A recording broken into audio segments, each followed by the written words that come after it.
Amém. Vamos orar, né? Dar início à nossa aula. Senhor, nós te louvamos, ó Pai, te agradecemos, Deus, por esse momento de estarmos na tua casa, na tua presença, glorificar o teu nome. Senhor, muito obrigado por essa oportunidade de aprender mais contigo e aprender um com o outro. Derrama da tua unção, da tua graça. Fala conosco, toma o primeiro e último lugar. Que tudo que nós venhamos a fazer aqui seja sempre para a honra e a glória do teu santo e maravilhoso nome. Quem crê diz amém. Glória a Deus. Nós estamos encerrando a primeira parte, que é sobre a Bíblia, né? Os fundamentos, de onde veio, como foi criada. Nós vimos a questão do cânon. Nós vimos que a Bíblia é o livro mais vendido do mundo, é o menos lido, né? É um livro que já foi caçado por reis, perseguido, queimado, já foi dado como não existia mais, mas Deus nunca deixa a sua palavra sem ela vir de novo até nós. E com o tempo ela foi crescendo do papiro, da pele de animal, até chegar nos livros na Bíblia que nós temos hoje. Nós vimos o cânon, né? O cânon, que é aquela, como se fosse o selo do Inmetro, que eu falei para vocês, né? A veracidade dos livros. E só entrava no cânon os livros que fossem reconhecidos como canônico, como inspirado, de pessoas que, fora do Antigo Testamento, pessoas que andaram com Jesus, viveram na época, ou que toda a igreja primitiva cristã aceitasse. Então nós temos alguns livros que não entraram de imediato, que entraram muito tempo depois, como o livro de Hebreus, que eu falei para vocês. E nós vimos também que a Bíblia, ela é inerrante, ela não contém erro, e ela é a verdade absoluta e a nossa regra de fé, certo? O que é que diferencia nós de outras denominações cristãs? Porque desde a reforma, nós ainda vamos falar da reforma mais na frente, nós entendemos que a nossa regra de fé e vida é a Bíblia. A Bíblia explica a própria Bíblia. Nós não temos nem outro livro que tenha regra de fé para nós. Como a Igreja Católica tem o catecismo, tem as encíclicas, né? Tudo que o Papa escreve entra como canônico. A Igreja Católica tem mais 7 livros, fora o nosso, fora a Bíblia que a gente utiliza. É a mesma Bíblia, mas tem mais 7 livros que foi acrescentado pela Igreja Católica. Na época que foi acrescentado, não foi nem a igreja, foi São Jerônimo. Ele faz a tradução da Bíblia e ele coloca esses livros como um ensinamento, não como canônico. Mas aí o Papa, não me lembro se foi Gregório, qual foi deles, lá pelo 4º século, ele vai dizer, a partir de hoje, eles são inspirados. E tem um dogma na Igreja Católica que diz que quando o Papa fala, é Deus falando. E isso, já os mormons, tem o livro do mormon, os testemunhos de Jeová, passa na porta da gente, tem a sentinela, aquelas revistinhas ali também é tida como regra de fé. Ali são o pensamento deles. E o que é que eu ensinei para vocês? Que as Bíblias de estudo, nós vamos ver aqui, o que tem abaixo do que é inspirado, aquilo ali não é inspirado. Essas explicações que você lê aqui, que você busca no outro campo, não tem inspiração nenhuma. É o que o homem entende, é o que o tradutor entende. E esse tradutor, ele pode vir de uma linha diferente. Nós teólogos, nós temos linhas diferentes, né? Até o pastor falou ali, porque tem uns que seguem Armínio, tem outros que seguem Lutero, cada um tem uma visão diferente, né? Mas nós seguimos bem os teólogos da reforma, tá certo? Credibilidade ou veracidade? Um livro tem credibilidade se ele relatou veridicamente os assuntos como aconteceram ou como eles são. enquanto o seu texto atual concorda com o escrito original. Então tem que ter credibilidade. Quando ele escreve aquilo que realmente existiu, de acordo com o texto original. Pastor, o que é realmente inspirado? O que tinha de inspirado não existe mais. São os textos originais. Mas nós temos traduções que têm credibilidade porque vêm de acordo com os textos originais, tá certo? Neste caso, a credibilidade, ela relaciona-se ao conteúdo do livro, que é original, e a pureza do texto. A cópia é uma tradução do original. Então, por isso que tem credibilidade. A sua Bíblia tem credibilidade porque ela traz do texto original. Por exemplo, as palavras de Satanás em Gênesis 3, capítulo 4 e 5. Quem tem Bíblia aí? Vamos ler aí o que é dito ali. Gênesis 3, versículo 4 e 5.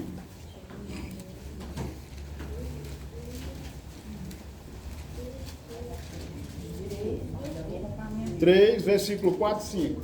Pode ler? Pode ler.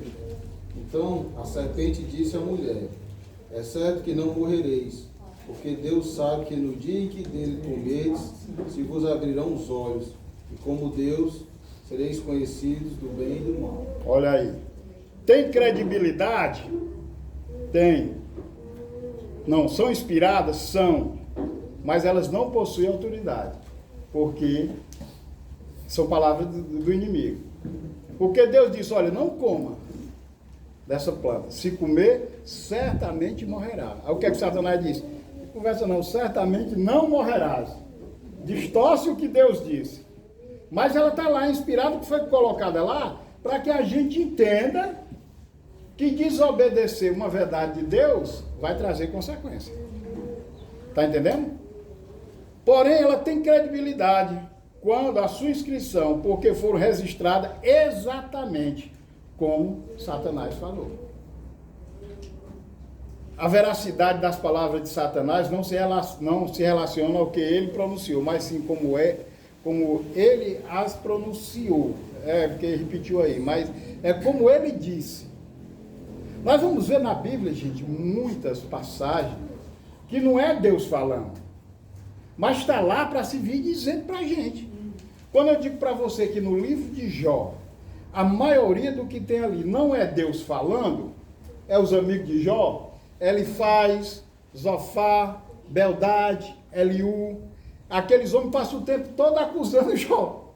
E os amigos desses, já pensou? Quem tem uns amigos desses não merece inimigo. Eles acusaram tanto que Jó chegou a contender com Deus. Jó pecou pelo pecado da autossuficiência.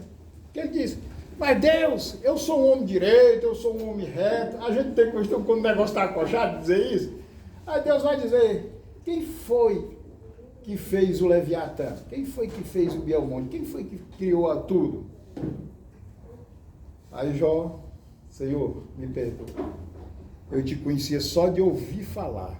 Agora os meus olhos estão te vendo. Né? Porque é como a irmã estava falando ali, é como eu falei, quando a gente está no aperto, a gente começa a questionar, né? Mas por que eu? Fulano faz tudo que é errado, nada dá errado na vida dele. A gente não diz isso? Não vem dizer que não diz, não, que eu já disse um bocado de vez. Diz! Sabe? Mas Deus vai dizer o seguinte, eu castigo os que eu amo. Para ter ali perto de mim. A gente que é pai e mãe sabe, tem menino que se não for no acocho, soltou, nunca mais a gente encontra. Uma vez eu vi uma pregação do pastor Augusto Nicodemo, ele disse que Deus, ele só bate nos filhos dele, nos filhos dos outros. Ele não Bate não. Às vezes a gente tem essa coisa de dizer assim, rapaz, mas fulano é traficante, é assaltante, tudo dá certo na vida dele. A gente vai dizer, ver os evangelhos dizendo, mas ele está recebendo o galardão dele aqui. Você quer receber tudo isso e ir para o inferno na vida eterna? O nosso galardão não é aqui. Nosso galardão é no céu. E quando a gente para olhar para a vida dos discípulos, né, Terezinha? Como foi que esses homens morreram, perseguidos? Mas nós não queremos aguentar a coxa. A confissão de fé de Westminster, uma confissão antiga, lá na época dos pais da igreja, quando estavam fundando o cânon, ele diz assim, a Bíblia é o juízo supremo por quem todas as controvérsias religiosas devem ser resolvidas. E porque serão examinados todos os decretos de concílios, todas as opiniões dos antigos escritores, todas as doutrinas de homens e espíritos particulares, e em cuja sentença nós devemos firmar. Não pode ser outra, senão o Espírito Santo falando através das Escrituras. Nada, ó, se tiver controvérsia, se tiver contenda, a opinião dos antigos tem que ser confirmada pela Bíblia. Ah, mas é porque o fulano disse assim, o fulano disse assim. A gente precisa entender, eu até estava dizendo que eu vou falar na sala de aula. Gente, nós estamos numa sala de aula. Nós estamos aprendendo diferentemente de você estar numa pregação. Numa pregação é 30 minutos. O pastor monta a pregação ali para poder atingir, a mensagem atingir ali rápido aquelas pessoas que estão precisando ouvir. Mas tem uma história, tem um contexto. Vocês estão entendendo? Tem um contexto. Então, muitas vezes, na sala de aula, a gente ensina, aí a pessoa vai dizer assim, ah, mas eu não concordo. Tudo bem, você pode não concordar com o que o professor está dizendo. É um direito seu, tá certo? Mas você não pode querer levantar uma discussão para botar os outros contra. Porque tem gente difícil. Tem gente que sabe porque o meu pastor Tonton, lá do não sei da onde, disse. Eu tenho um pastor amigo meu que ele dizia, rapaz, é o seguinte, se o meu pastor disser que essa cadeira de plástico é de ferro e acabou. Não, mas não é assim. Está entendendo? Não é assim. Por isso que eu digo na sala de aula, eu digo para os meus alunos, digo, olha, não engula tudo, né? Pergunte. Se você não está entendendo, não é como você pensa, tire sua dúvida. Você não é lagartixa para estar só, tá certo. Não é. Tá entendendo? Questione. Edições da Bíblia. A escritura que possuímos hoje é um pouco diferente daquela que foi produzida na antiguidade, pelos professores do Velho Testamento, e depois pelos apóstolos judeus do Novo Testamento. Todas as citações abaixo que nós vamos ver aqui, elas não contam no texto original. Vou já dizer para vocês. Gente, eu falei para vocês o quê? Os pergaminhos em hebraico, a gente escreve da esquerda para a direita, não é? Quando vai começar uma carta, qualquer coisa. O hebraico escreve da direita para a esquerda. Voltando. O livro é aberto assim, o contrário. E é tanto que eles usam o rolo. Você já viu no filme que ele vai abrindo assim? E vai esticando os pergaminhos e vai lendo ali. Outra coisa, não existia essa questão de vírgula, de ponto, aqueles desenhos, e não existia vogal. Tudo isso foi colocado pelos amanuenses na época da tradução da Bíblia, para que a gente entendesse. E ela começou a ser traduzida para o alemão, para outras línguas ali, nórdicas, ali mais. Quando chegou em nós, que nós somos novos ainda, né? Novos. Quando chegou em nós temos um idioma complicado. Nós falamos, o nosso idioma é o mais difícil do mundo. Tem muita vírgula, muita palavra com duplo sentido, muita coisa que não tem nas outras línguas. Vocês estão entendendo?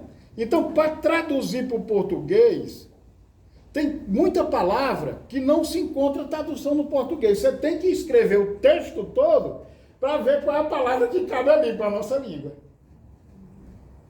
Por exemplo, as palavras em itálico. Lucas, tu que no computador, o que é itálico? Quando é que sai no computador? Está escrito em itálico. É o quê? É a letra preta, caída de lado? Como é itálico? Eu não sei não, não uso computador. Não tem quem usa aqui. E tá aqui aquela letra bem preta, né? Em negrito, e um pouco, ela é diferenciada, como se fosse o tema. Para destacar. Né? Para destacar. Assim, Elas, isso, como essa aí, ó. Elas não constam no original. Servem para complementar o sentido do texto, seu objetivo, e enfatizar e afirmar o que está sendo dito. Cadê, Glick? Abre a tua Bíblia aí. Ó, isso aqui, ó. A Bíblia tem o Jardim do Éden, capítulo 3, a desobediência do primeiro casal. Cada Bíblia não tem uma coisa aí? E às vezes uma é diferente da outra. Então isso aqui não estava, não existe isso no original. Isso aí foi colocado para facilitar o nosso entendimento. Para facilitar. Assim como as palavras entre parênteses, enquanto as palavras adicionais parecem itálico, em algumas versões na Bíblia de vocês, algumas Bíblias mais antigas, isso vai ocorrer entre parênteses e entre colchetes. Né? Eu já até preguei, abre aí João 5.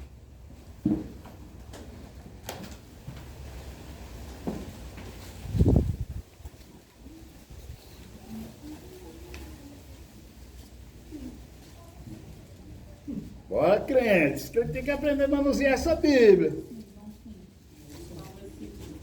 Leia aí o versículo 4.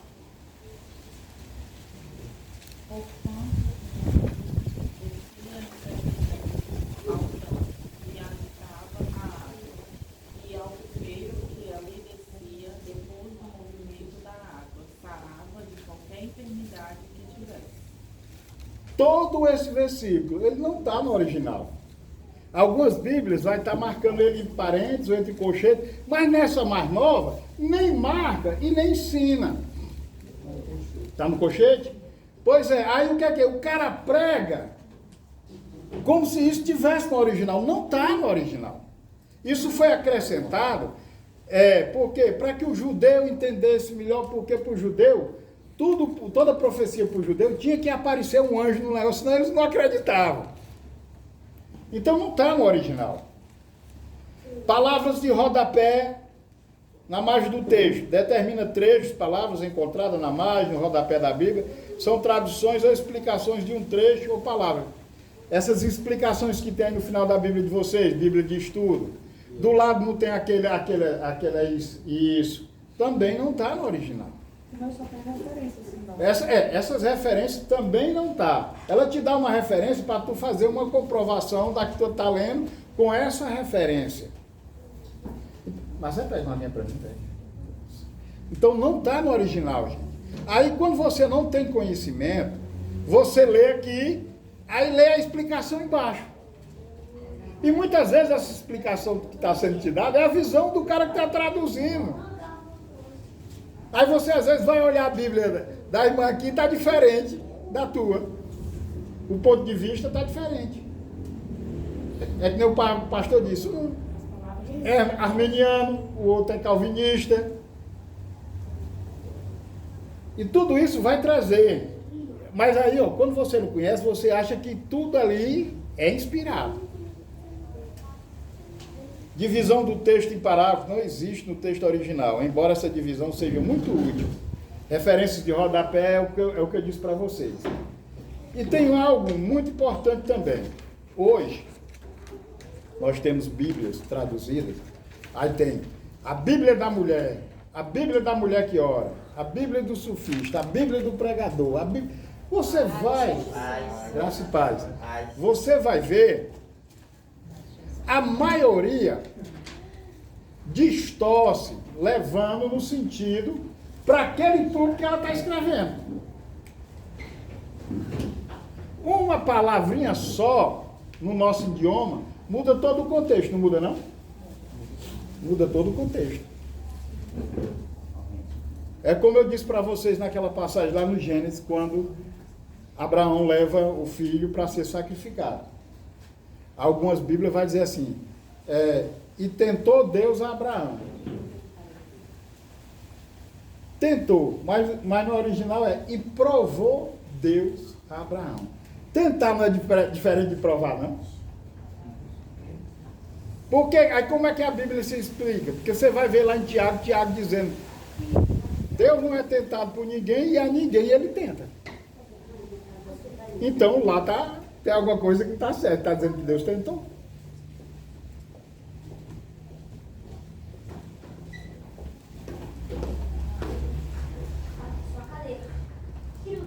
Aí é o que eu estou dizendo aqui na outra página, nas versões bíblicas, é justamente isso que eu estou falando. São feitas adaptações, né? Mas a gente tem que entender que o único que tem valor são os textos originais.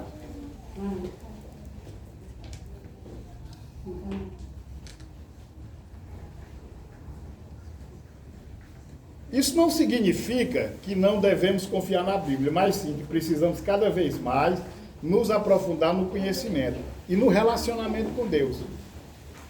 Pois é a única fonte de informação que nós temos a respeito da palavra. Você vai... Não tem credibilidade, não. Tem, você precisa estudar. E você precisa ter comunhão com Deus.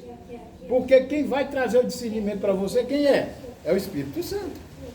Porque quando você tem discernimento com Deus, Deus toca no teu coração, Ele te direciona. Ele vai te mostrar, você vai ver outra pessoa pregando e vai dizer, não tem nada a ver com aquilo que eu ouvi lá. Hoje nós vemos um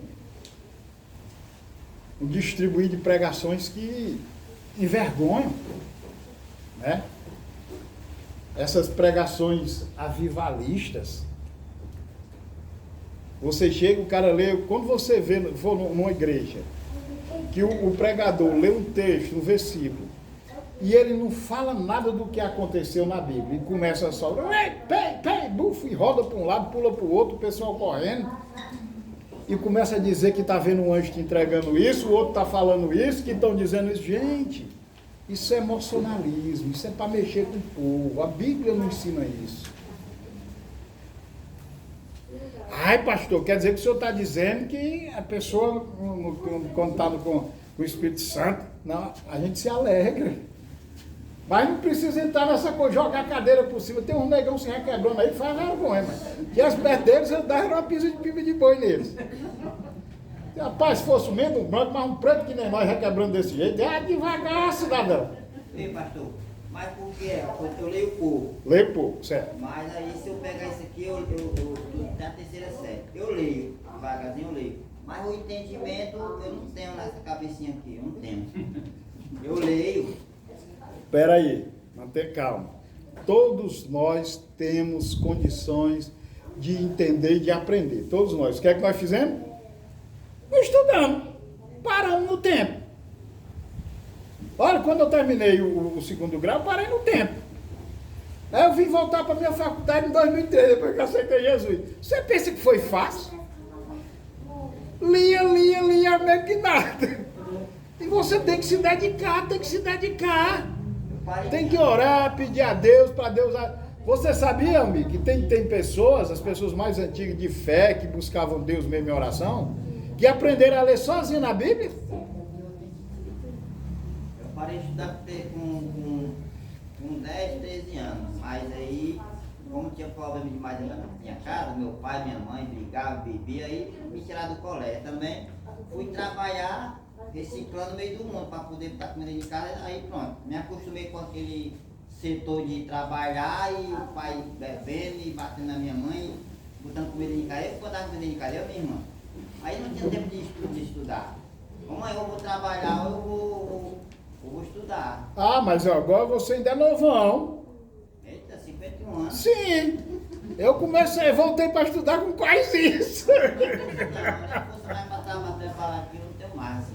Não tem mais. Sim, mas a mente da gente é um músculo. O cérebro é um músculo, não a mente, o cérebro, que tem que ser exercitado.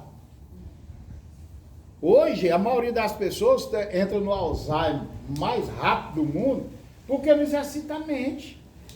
Não pensa. Gente, a pior coisa que tem hoje em dia para acelerar o Alzheimer na vida do povo, bem ligeirinho, é esse trocinho aqui, chamado celular. Como, pastor? Porque tu não para pensar, não lê, não pesquisa, tu só diz Google, Google, o que é isso aí? O Google diz, valeu Google, vai embora. Tu não pensou, não raciocinou. Deixa eu ver aqui. Vou lá para o Antônio, vou para a irmã ali, que é mais nova do que eu ainda, vou para outra ali. E na nossa época, para fazer um trabalho na classe, tinha que pedir livro emprestado, tinha que pesquisar. Olha o que tinha de gente naquela biblioteca grande ali, que a gente não tinha dinheiro para comprar livro, para tentar pesquisar, para fazer um trabalho. Hoje em dia é o tal do copia e cola. O cara nem leu o que foi que ele colou. Aí, ó, outra aí, tá vendo aí? Aí. Como é o nome do problema aí? Olha aí. Eu pensei que isso era uma coisa que a gente comia com arroz. Olha, ó, tá vendo aí? Gente, aí o teu cérebro não trabalha mais. Com o tempo, você vai no médico, o médico manda tu fazer palavra cruzada, manda tu, se tu escreve de direito, pelejar para escrever com a esquerda. Se tu vai por essa rua, no outro dia vá por essa. Tu tá forçando o teu cérebro a agir diferente. Mas aí só pergunta, e aí, Guga? Aí ferrou.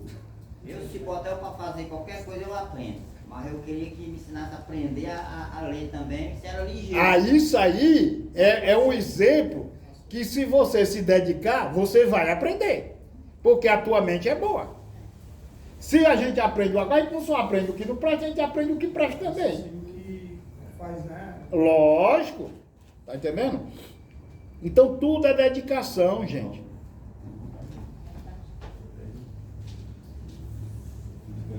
A sua evolução foi tão fantástica quanto a evolução humana, dos primeiros escritos.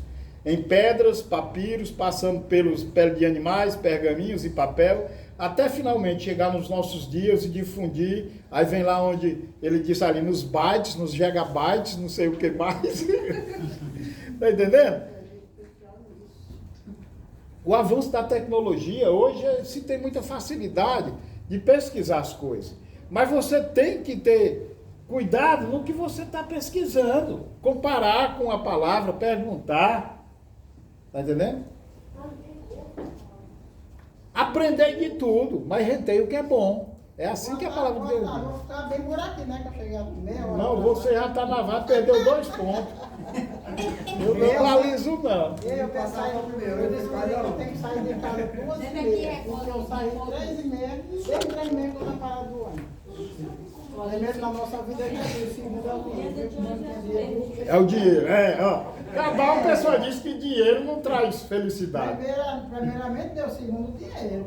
Se eu tivesse dinheiro, eu estava. O problema é o amor ao dinheiro, mas dinheiro é bom. Se não fosse bom, não é não? Agora quando o cara entrega a vida dele o dinheiro, aí. Você sabia, Almir, que Deus não abençoa? Tem crente aí fazendo loteria escondido, doido para enricar. E crente não deixa ele ganhar, ou Deus não deixa ele ganhar, sabe por quê? Ele, na hora que ele ganhar, ele desaparece. Mas a pastora contou um testemunho que o crente um emprestou um freezer para a igreja, aí ele pegou, jogou no jogo, ganhou não sei quanto aí ele disse, rapaz, agora vai dar o freezer para a igreja. Aí deu. A pastora deu o testemunho essa semana. Vai ver? Amém? E agora nós vamos entrar no Pentateuco. Aí foi para a gente entender o nosso material de estudo, para a gente entender a nossa regra de fé, aonde a gente tem que buscar resposta para a nossa vida é na palavra de Deus. Lá, aqui nós temos resposta para tudo que a gente precisar, em todas as áreas. Em todas as áreas. Tá? Vai, vamos encontrar as respostas juntos. Vamos encontrar essas respostas. Estou aqui, vamos. Me insulte, aí nós vamos procurar junto.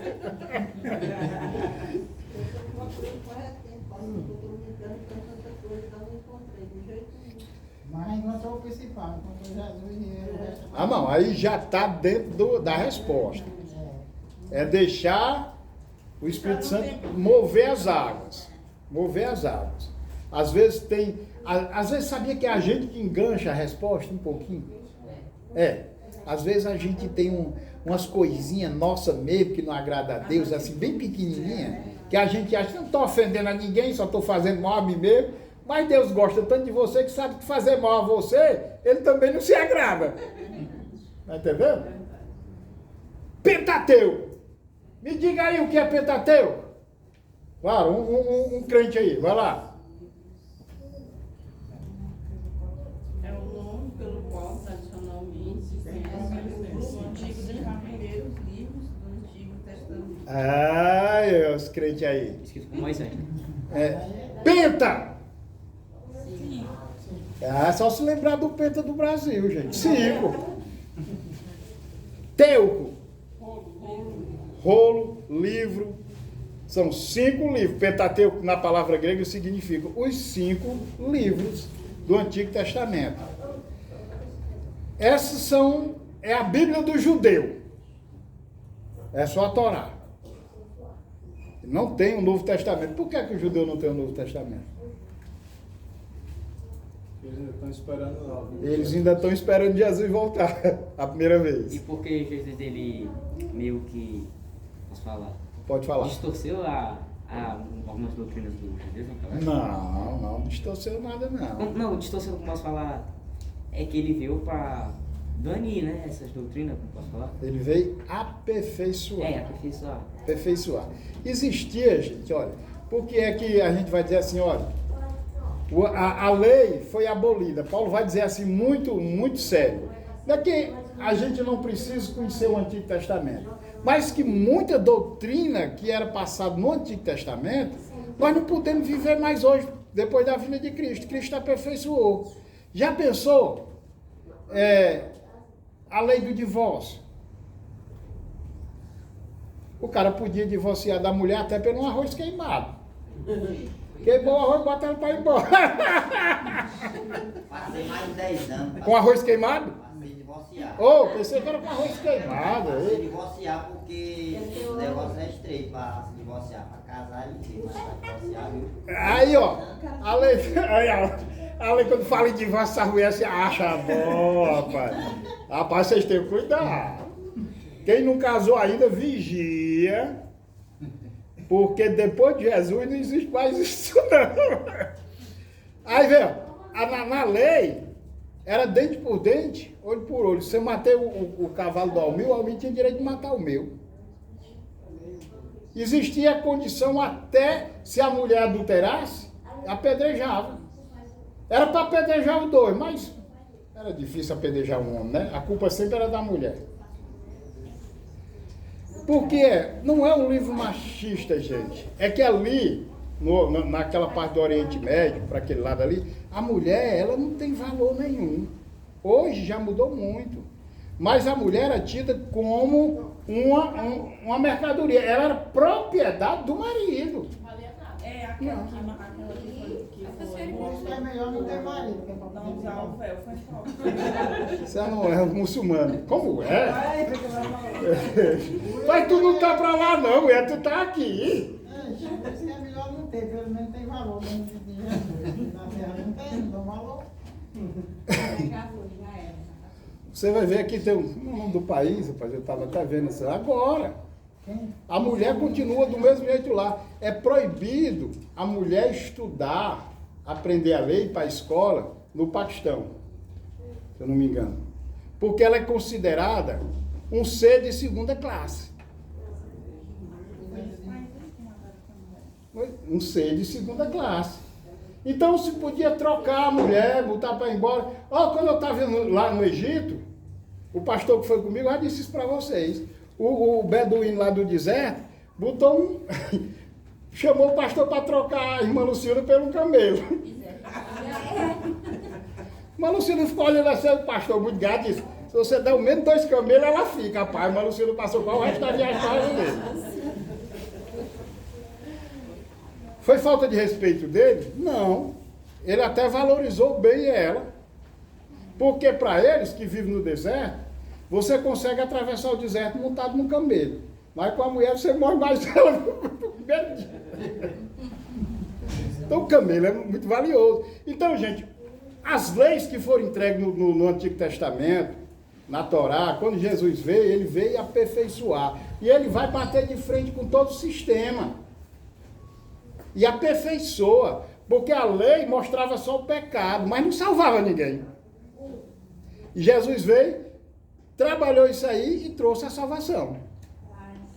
Mesmo com o pecado diante de nós, ele nos dá a certeza que a gente pode alcançar a salvação. Que lá não tinha, ela só apontava o pecado. E aí, pecou, não tem mais saída. Pentateuco é o nome pelo qual tradicionalmente se conhece o grupo dos 5 primeiros livros do Antigo Testamento. Amém? Amém. Os judeus designam, por sua vez, esse livro como título genérico de Torá. Os judeus chamam a Torá. Termo hebraico que, apesar de ter sido traduzido de forma habitual por lei, na realidade, ele tem um significado mais amplo, que é a Torá. A Torá, de fato, inclui o conceito de lei e até com maior propriedade, também o conceito de guiar, dirigir, instruir ou ensinar. Certo? A Torá, ela vai dar todo esse conceito. É tipo uma Constituição. A Constituição americana, Lucas, Tem os 10 mandamentos. ela é fundada em cima dos 10 mandamentos. Por isso que os Estados Unidos defendem Israel, porque hoje eles já mudaram muito, mas a Constituição americana, ela é desse tamanho, fundada nos 10 mandamentos e feito cumpra-se. A nossa é quase o tamanho desse prédio, todo ano a negada inventa uma emenda para se dar bem e ninguém obedece. O Pentateuco, ainda que se apresente dividido nos referidos 5 primeiros livros da Bíblia, constitui, na realidade, uma unidade essencial.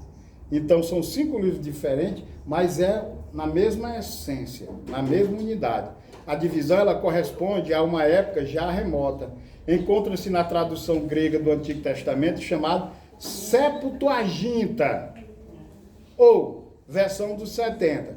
Foi traduzido do hebraico para o grego, por 70 homens sábios, né? Por isso que é chamada de Septuaginta, lá no século II antes de Cristo. É porque eu enxerguei só o 2, desse lado, não enxerguei o outro, 3. Século III é o quê? Antes de Cristo? Ixi, não vamos nem atrás disso não, é coisa demais. A causa da separação dos livros foi a dificuldade de dispor o texto completo de todos eles em um único rolo, o que seria impraticável por causa do volume excessivo. Gente, não tinha como colocar sem separar, porque os rolos ali, você vai ver nos filmes, as estantes dos reis com aqueles rolos guardados, que eles não chegavam nem a verificar o que estava escrito ali. Você vai ver que em Esther, que o rei não sabia que Mardoqueu já tinha defendido o rei anterior a ele. Foi que encontraram os papiros, mostraram a ele e ele salvou Mardoqueu da forca. Porque se a pessoa abre aquele rolo aqui, ó, leu aqui, fechou. Outra coisa, o judeu ainda hoje, eles não tocam na palavra. Eles abrem o rolo aqui e eles não encostam o dedo assim, ou usam luva, ou usam uma mãozinha de ferro que tem para poder seguir o texto. Porque para eles tá contaminando o texto com o toque da gente. Mas não existe essa coisa. Existe. Quando eu tive em Israel, eu fui visitar uma comunidade antiga, que acredito certo, que até João Batista morou lá, a comunidade de Qumran. Alguns chamam Qumran, que fica no deserto. Essa comunidade se separou, saiu do meio do povo, porque eles viam muito pecado e achavam que tinham que viver separado. E eles tinham voto de pobreza, andavam descalço e cumpria a palavra, eram celibatários. Que é celibatários? Não casavam. Eles achavam que casamento era sem futuro, não era, Rico? Eles achavam que a mulher só ia trazer problema para eles e levar eles para o pecado. Então eles começaram a escrever. E para sorte nossa, mas eu digo sorte no nosso linguajar, mas providência de Deus, eles iam escrevendo, traduzindo, deixando escritos, e quando Roma ataca aquele povo para destruir, na época que destruíram tudo, eles esconderam muitos jarros com os papiros dentro, nas cavernas.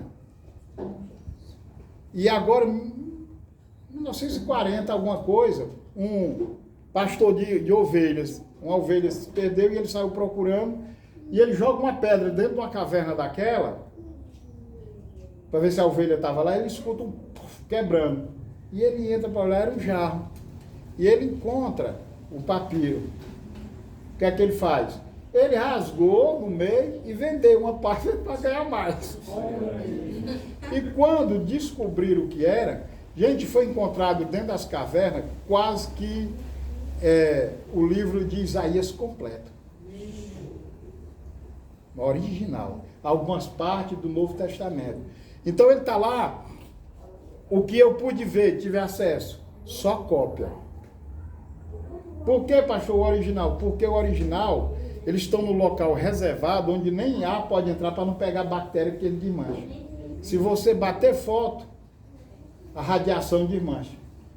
Então foi encontrado muito documento ali dentro das cavernas. Então eles deixam expostos só cópias, né? Cópias.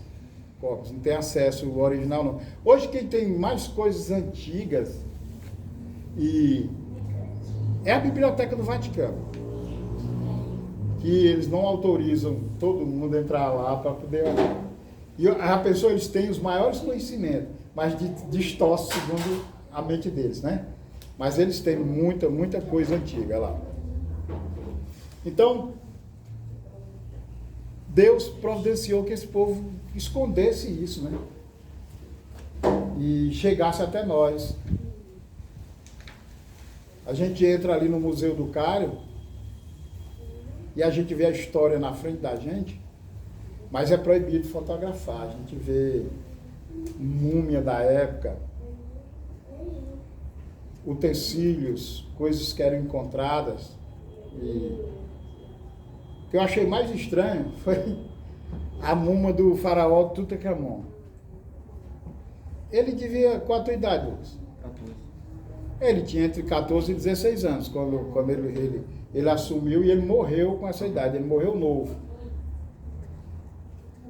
A tumba dele, quando encontraram lá dentro das pirâmides, era tudo em ouro. Mas não tinha o conforto que nós temos, não, na nossa cama. Era de madeira, o ouro cobria, mas era de madeira. Ele se casou com a irmã dele, não foi? Uma das irmãs. Mas isso era costume, para manter a linhagem e não perder O incesto.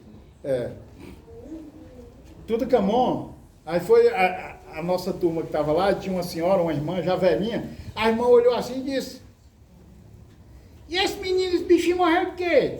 Aí todo mundo olhou para ela assim.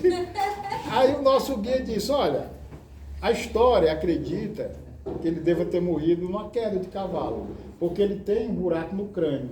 Aí a gente viu lá na cabeça dele, tem um buraco no crânio. Que ele possa ter caído do cavalo e bateu a cabeça numa pedra.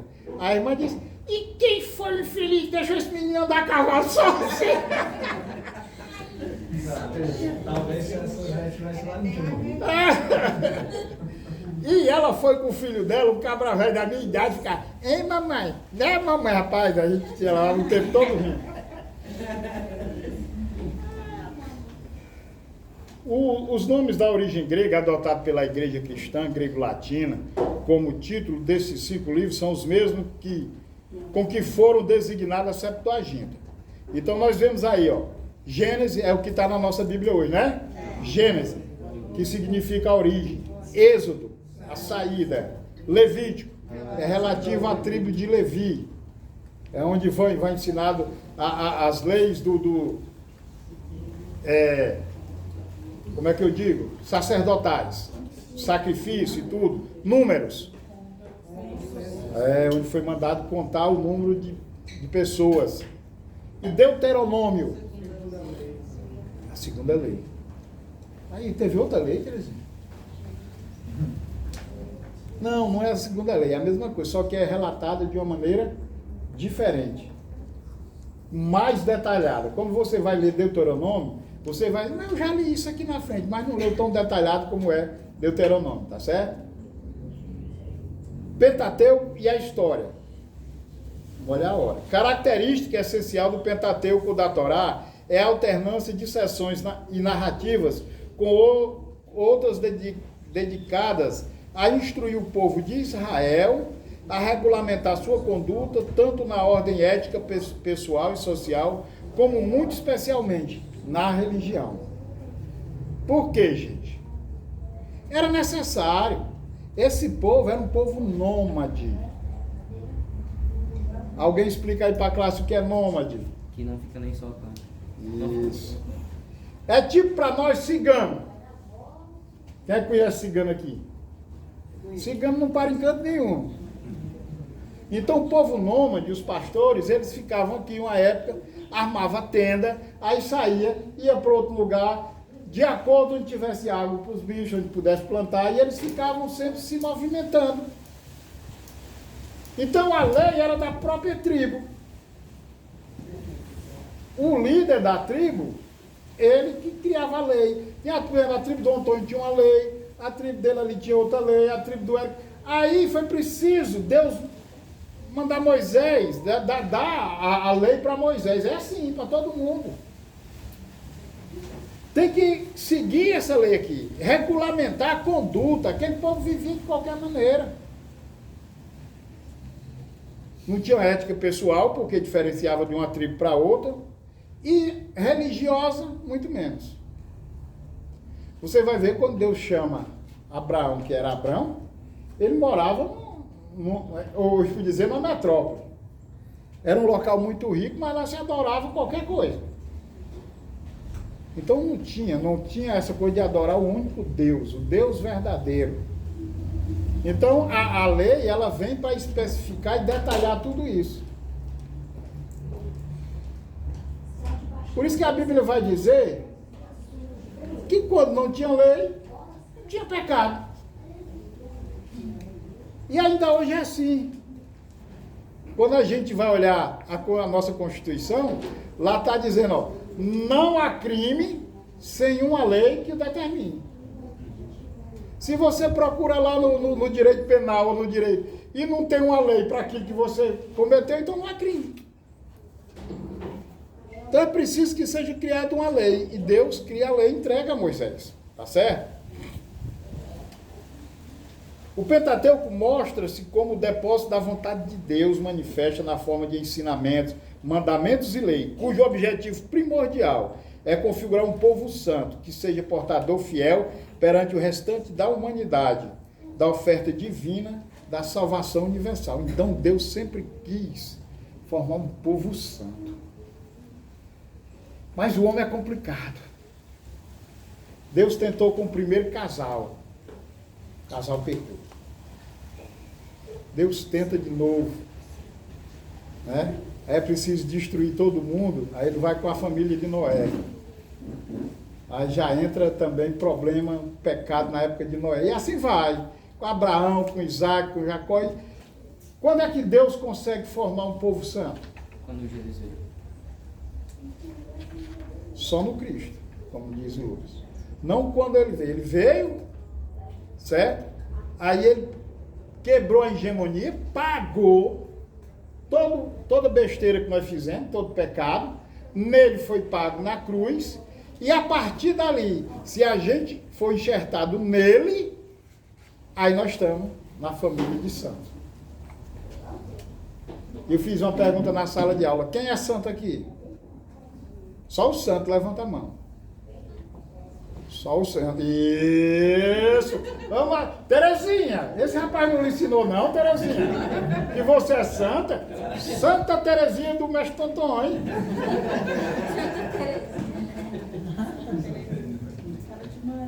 Gente, é porque nós temos aqui na nossa mente a questão que a maioria de nós aqui, nós temos um alicerce católico, não é verdade? A minha base toda é católica. Então nós aprendemos que santo era só aqueles ícones da igreja. Mas a palavra santo no grego significa separados. Então cada um de nós hoje aqui é um separado para servir a Deus, amém? Amém. Levanta a mão agora atrasado, né? Agora seu fiel levou. Jesus, ele fala assim, separado do meio. É. Então é o seguinte, hoje você é separado. E a Bíblia manda que a gente tem que buscar a santidade todos os dias. De fé em fé, de glória em glória. Então a gente tem que ser santo é agora. Depois que morre defunto. Vira mais santo não. E é sendo santo agora que a gente está comprando o nosso bilhete no céu, amém? Amém. Pastor, mas eu peco, eu ainda fico com raiva.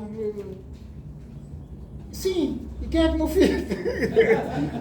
Você é diferente dos outros. E quando a gente estiver aqui, essa coisa da nossa carne vai levar. Cada um aqui é diferente do outro. Tem um que é mais sanguíneo, o outro é mais colérico. Outro...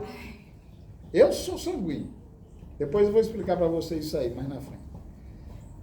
Sou sanguíneo. Para pegar ar é bem ligeiro, igual você. É da genética. Triscou, se disser Jesus me segura e sai mordendo todo mundo. Porque nós somos diferentes.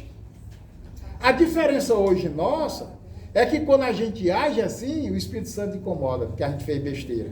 Aí a gente, ô Senhor, perdoa aí, porque eu acabei de fazer tudo Quando errado. eu faço merda, eu passo 2 dias me acordando. Para se limpar. Não, Ô, eu passo 2 dias, juro. vai para se limpar com Deus, orando, rapaz, eu estou dizendo. Foi ontem, não foi, Terezinha? Eu fiz né, disse umas coisas aí, ela ficou chateada com o filho dela, sabe? E eu pedi perdão. Ele não escutou, né? Eu pedi perdão para Deus, pedi perdão para ela, porque nenhuma mãe gosta de ouvir. Ela pode falar o que quiser, mas ela não gosta de ouvir ninguém falando. Então, desde ontem eu me acordei 2 horas, 3 horas, 4 horas, 5 horas. Mas é o Espírito Santo incomodando. Não, vai ser uma coisa que cutuca e eu vou tô aqui bêbada de sono, Deus vai tudo, a vista quebrada, morrendo de sono. Aí quando foi 4 horas, eu me ajoelhei nos pés da cama, ele no sofá, na sala, bebo, meu filho dormindo também. E eu fui lá, chamei ele pra cama, ele não respondeu, eu disse, meu Deus, não vou agora. Aí levei o lençol, cobri bem bonitinho, olhei, é muito bom de pelo. Começou a oração bem. Aí eu voltei pra cama e me ajoelhei no chão. Eu não sei como é que eu consigo me levantar, só sei que todos aqui eu oro e consigo me levantar depois. Se eu for fazer qualquer outra coisa, eu não consigo me levantar, não tenho força na minha perna esquerda, desse lado. Mas aí foi que eu vim conseguir dormir 5 horas, tirar um cochilo, 7 horas eu não acordava. Mas antes de Jesus, você dormia a noite todinha tranquilo. Satisfeito porque esculhambou. Não era não? Ah, menino, pisa no meu pé pra você ver. Eu não levo desaforo pra casa, não. Bateu, levou. Não era assim, não? E dormia tranquilo. Mas é uma impaciência tão grande. É lógico que o Espírito Santo tá ali me cutucando. Eu durmo acordado, de hora em hora, juro por Deus, juro mesmo, pela minha vida. Eu dormia e acordava de hora em hora, de hora em hora. Aqui o casal que era da filha. Tapa vai, tapa vem. Aí não vai dar. Mas eu vou dizer, olha o bração aí. Se ela acerta na tureira, tira e queda. Acertei. Acertou? Ah! O quarteirão me levou.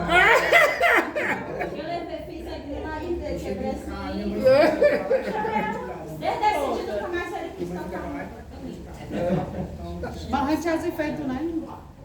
Faz efeito antes, né? Mas ora, mas aí o que foi? Uma reação. Toda ação tem uma reação.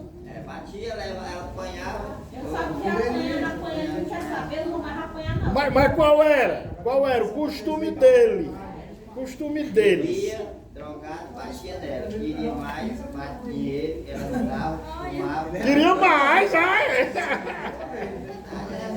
Roubava o meu dinheiro, eu ia procurar cadê? Cadê meu dinheiro? Eu já peguei, gastei. Aí tá bom. Mas não é essa aí, pronto. Santo. Porque você, quando você é incomodado, você sabe que errou. E não errou mais com o outro. Errou com Deus. Cada dia Ele você tá morreu mais melhor. depois do burro aí no estado. Olha, o negócio dela não foi Deus, foi o murro. Rapaz, a Riga, vamos ter que trabalhar isso aí. E outra, quando a gente não era crente, a gente não era chamado de santinho na rua, não. Hoje nós passamos para a igreja, olha o São santinho. os santos. Olha o santinho. E o Almir ficava com raiva quando chamava ele de santo. Eu digo, pois se alegre, pai, você é santo. Eu perguntei, pastor, por que a pessoa passa assim, a pessoa chama, olha o santinha, santinha. Olha a santinha. Aí eu Agora, a perguntei. santa que veio foi para a Aí eu igreja perguntei pra da ele, caçamba. eu perguntei pro pastor o que era, se era isso é mal ou se era ruim. Não, você é santo. Pode admitir que você é santo. Quando a pessoa chama, passar por você e dizer, olha o santinho, a santinha, olha aí, que é ruim, olha aí. É porque- Pode não, eu sou santo mesmo. É porque a gente incomoda a felicidade da gente incomoda. Não, mas na igreja católica eles têm costume de chamar os outros de santo e é criticando. Ah, a santinha do pau oco. Ainda tem um negócio do pau oco no meio. Entendeu? Se a pessoa é aquela que frequenta muito a igreja, que gosta, sabe? Eu participava da igreja, eu fico chateado que a negada diz que é católico, não praticante. Não existe isso, nem catolicismo, nem canto nenhum. Porque eu era praticante. É tanto que no dia do velório lá da minha mãe, as minhas irmãs, eu estava dizendo, as minhas irmãs exigiram uma missa de 7º dia. Aí ligaram para mim, porque eu celebrei o enterro. Aí, e tudo é pago. Aí a missa de 7º dia, eu digo, faça, elas não estão querendo. Agora o interessante é que elas querem uma missa de 7º dia e elas nunca vão nem na igreja. Tá entendendo? Nunca vão, acho que é para dar satisfação aos vizinhos, que esse povo vive assim, para dar satisfação aos vizinhos. Aí eu fui para a missa, eu até postei a foto com o padre. Aí conversei com ele e tudo, acaba bom.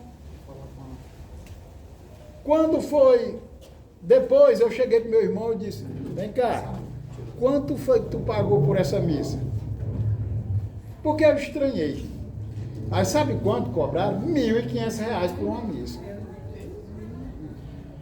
Assim, exclusiva. É, porque foi feito na funerária, não foi na igreja. E eu estranhei também isso. Por quê? Porque a igreja católica não permite missa fora da igreja.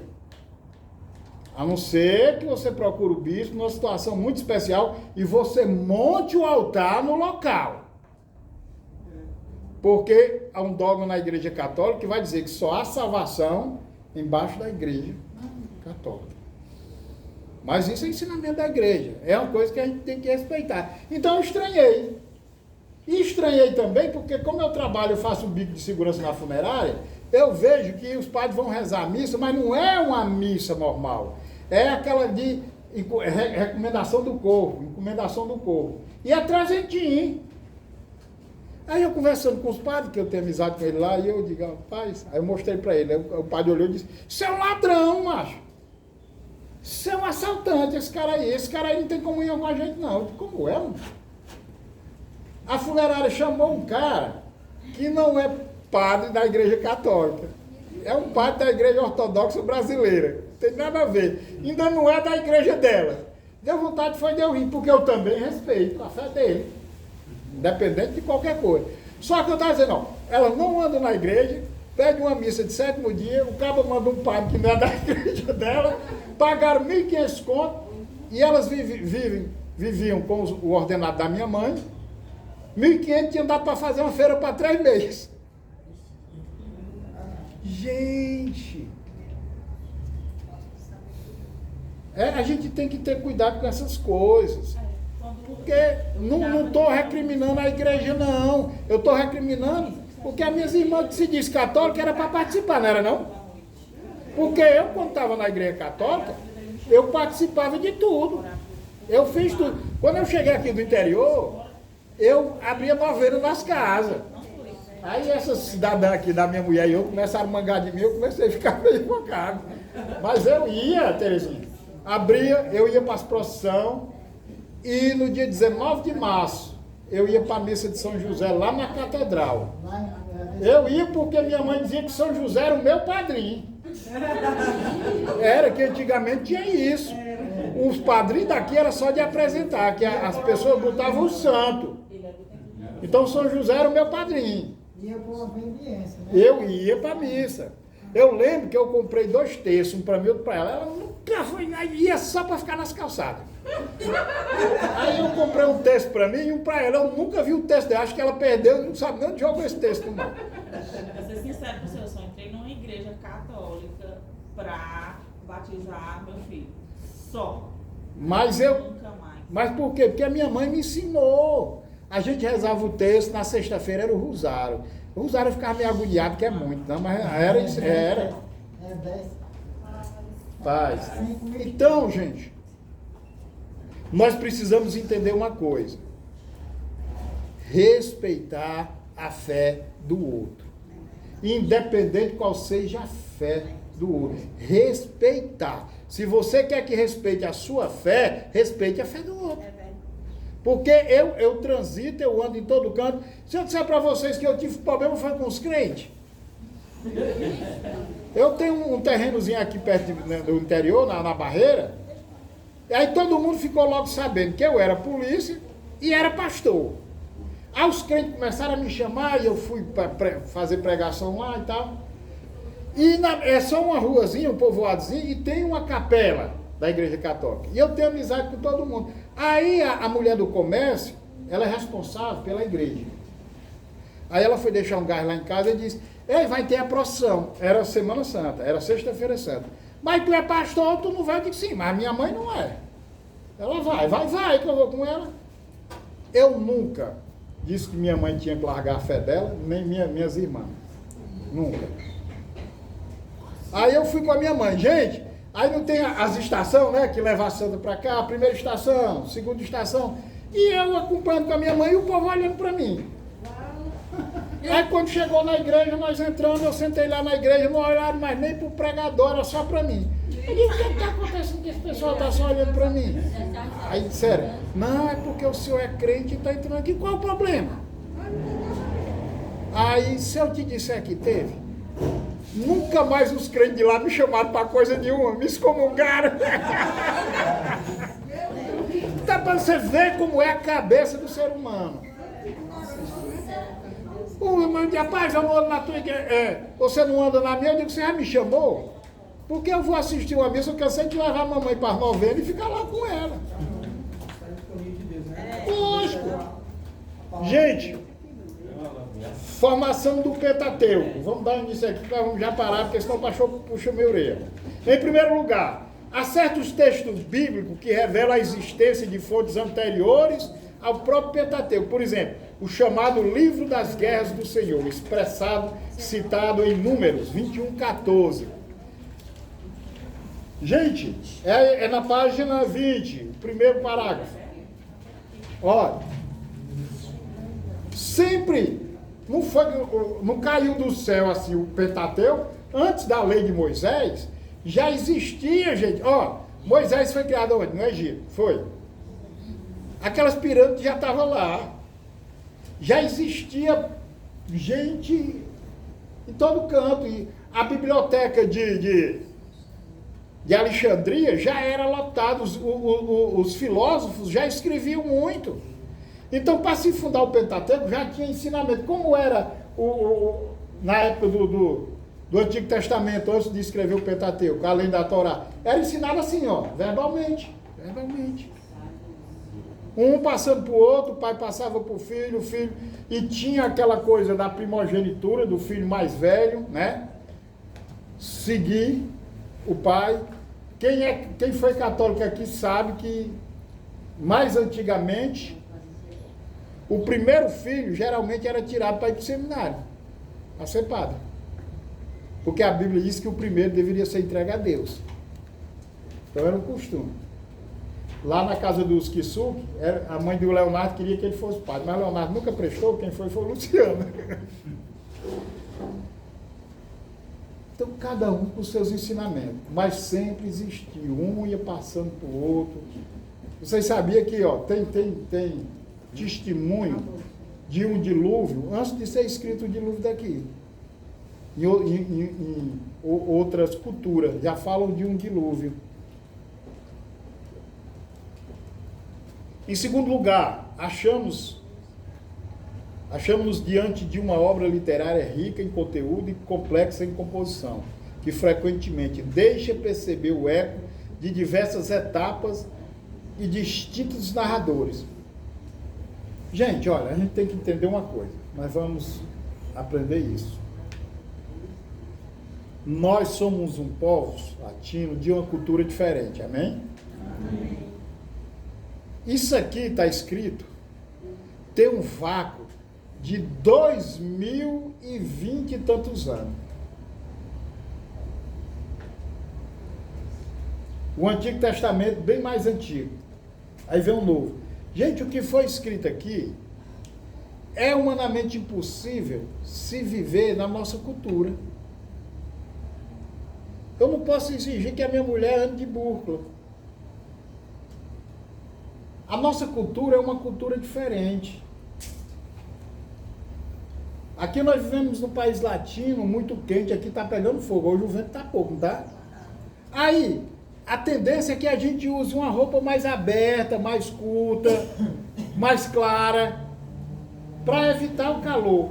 Por que é que aquele pessoal ali na área de Jesus, ali no deserto, usava aqueles vestidos e aquele pano na cabeça? Para proteger do calor também e da areia do deserto. Por isso, da barba grande, o turbante. Então, tudo tem um porquê. Não adianta, como é que a gente vai andar aqui de turbante, gente? De saia grande? A nossa cultura é uma cultura totalmente diferente. Um casamento judeu durava o quê? 7 dias de festa. 7 dias de festa. Aí, como o casamento lá era bom, viu? No primeiro dia logo, o cabo levava a noiva para a tenda da mãe dele. Ele estava dando poder a ela. Ele ficava com ela no quarto da mãe dele.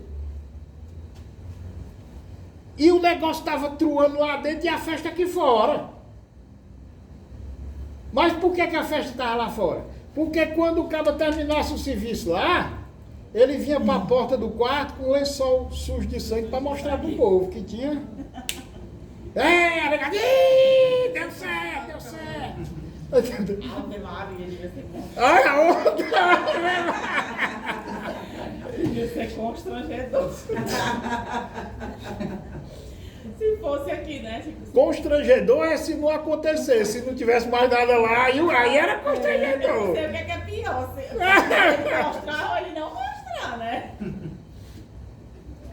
Vocês sabiam que o noivado era mais, vamos dizer assim, respeitado do que até, por exemplo, a pessoa pediu em casamento, até o dia do noivado, ela tinha que se guardar mais do que depois.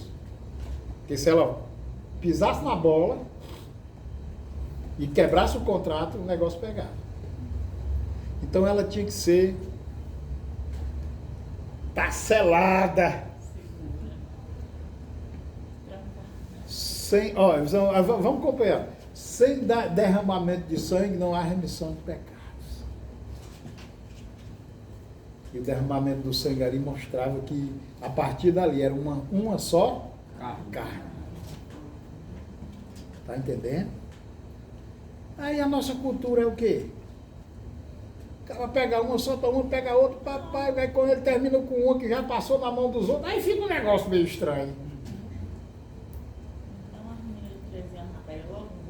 Olha, eu sabia que ela ia dizer isso.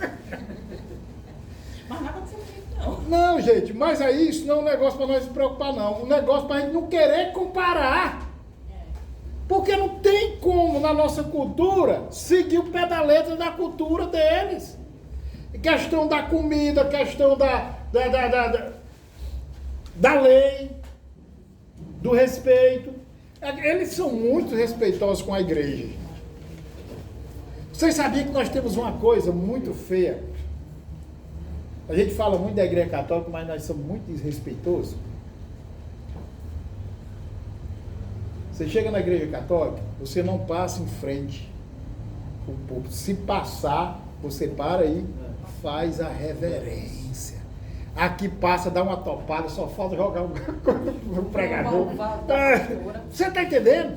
Você entra numa igreja católica, Você não vê bebedouro lá dentro para estar para lá e para cá bebendo água, não. Tem banheiro. Nem banheiro. Nem banheiro, é verdade. É tudo uma parte externa. Lógico, para na hora do sermão ali, na hora do culto, tem que ter reverência. É uma coisa que nós não temos. E se reclamar, velho, você arranja problema. Tem igreja que nem tem, né? Você arranja problema. Rapaz, eu fazia o sinal da cruz até na frente do cemitério. Passou qualquer estado, eu tava... Não tinha problema com isso. Mas isso aí é um ensinamento. E nós aqui não temos reverência com a palavra, não temos reverência com a pregação, não temos... Olha lá, eu estava em Jafa, em Israel, nós fomos conhecer... Não, foi lá na igreja da visitação, onde o anjo visitou Maria. Estava tendo um sermão, tinha um sacerdote lá pregando. Quando nós fomos entrar, o guia disse, silêncio total. Até chiclete, se você estiver mascando, tira. Era um silêncio. Só escutava a voz do sacerdote. Aquilo ali até para a alma da gente é bom. Você está aqui prestando atenção, aí passa um correndo, diz uma coisa, o cara está falando no celular aqui. Gente. E tira. Por que aqui lá no Muro das Lamentações não é permitido as mulheres ir com o marido? Para não tirar a atenção da oração. Elas têm um local separado delas. Porque o cara está ali, né? E aí chama a atenção, tem cabo que não pode ver a mulher do lado dele que já está com o zoião, aí tira a atenção da oração. A gente não é para ter fuxico. Por isso que a mulher não foi. Por isso que a dona não foi.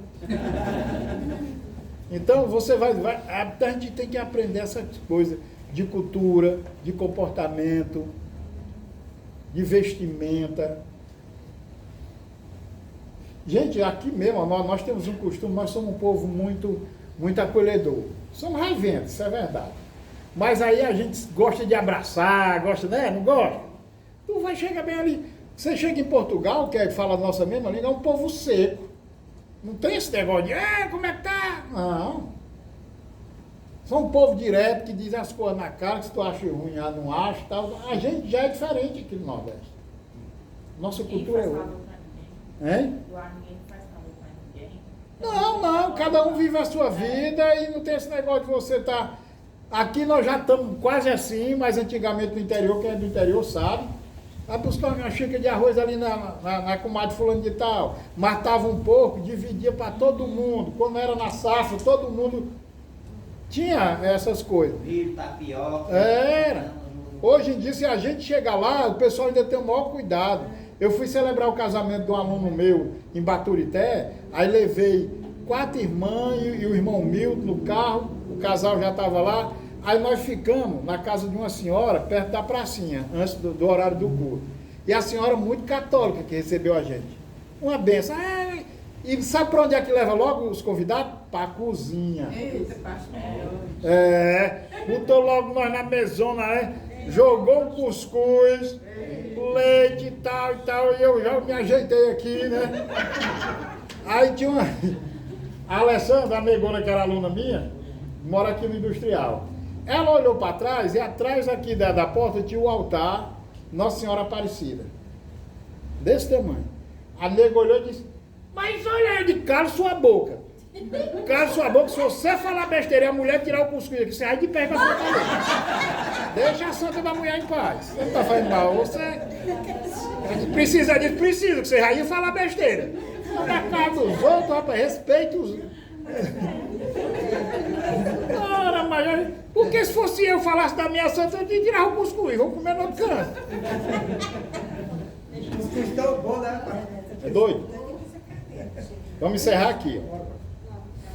Assim em Gênesis, que começa com a dupla apresentação do relato da criação. Enquanto na primeira o Criador é chamado de Elohim, na segunda ele é chamado de Iavé. Elohim é no plural, né? Iavé significa o Senhor é Deus. A próxima aula para aqui, nós vamos continuar daqui. Nós vamos falar do que o pastor pregou aí. O eu sou me chamou, o eu sou me enviou. Tá certo? Aí pega. Próxima aula, estamos juntos. Vamos terminar, senão o pastor me pega também. Vamos ficar de pé e vamos orar.